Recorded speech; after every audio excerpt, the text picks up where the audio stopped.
Hello दोस्तों, आज मैं आपको बहुत गहरी आध्यात्मिक बात बताने जा रही हूं कि आत्मा का अस्तित्व समझना बहुत कठिन है। मैं आपको एक कहानी सुनाऊंगी जो आत्मा के रहस्य को स्पष्ट करेगी और शायद सुनकर आपको भी लगेगा कि कहानी वाकई में आत्मा तक छू गई। कहानी इस प्रकार है। बहुत समय पहले एक राजा हुआ करते थे। वह बड़ा चिंतनशील था। एक दिन उसने अपने गुरुदेव से पूछा, राजा ने पूछा, गुरुदेव, यह आत्मा क्या है? क्या यह सच में होती है या सिर्फ कल्पना है माइंड की? गुरु, राजन, आत्मा है, लेकिन इसे आंखों से नहीं देखा जा सकता, इसे अनुभव करना पड़ता है। राजा संतुष्ट ना हुआ। उसने कहा, मुझे प्रमाण चाहिए, कोई ऐसी बात बताइए जिससे मैं जान सकूं कि आत्मा वास्तव में है।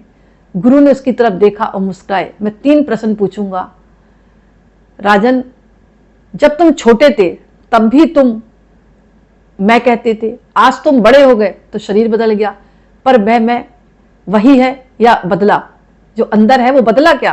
पहले तुम छोटे थे तो भी आप मैं कहते थे, अब तुम बड़े हो गए, शरीर बदल गया, पर मैं वही हूं या मैं बदला? राजा ने कहा, गुरुदेव, मैं वही हूं, बस शरीर बदलता रहा, मैं तो मैं ही हूं। दूसरा प्रश्न पूछा, जब तुम गहरी नींद में सोते हो तब ना तुम्हें शरीर का पता रहता है, ना राजपाट का, ना परिवार का, फिर भी जब उठते हो तो कहते हो मैं अच्छा सोया। तो वह कौन था जिसने नींद में भी तुम्हें अनुभव कराया कि आज मुझे नींद हो गई? राजा चुप हो गया, सोचने लगा कुछ।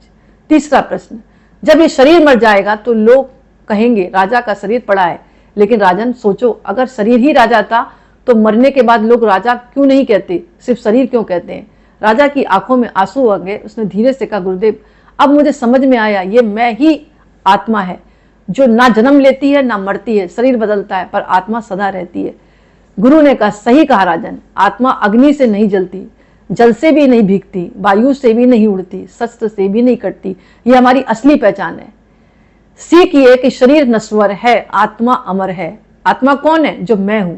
मैं कौन हूं? शरीर नहीं हूं, मैं मन भी नहीं हूं, तो क्या हूं मैं? एक सिर्फ दिव्य आत्मा जो शरीर बदलते रहते हैं लेकिन मेरा वजूद वही रहता है और मैं स्थिर रहती हूं। यानी आत्मा ही चेतना है और उसी का संबंध परमात्मा से है। तो ये कहानी हमें बताती है कि आत्मा का वजूद होता है। और वैसे भी अगर साधारण भाषा में अगर आप सोचे, जो देखता है, बोलता है, सोचता है, वो कौन बोल रहा है? आप थोड़ी ना बोल रहे।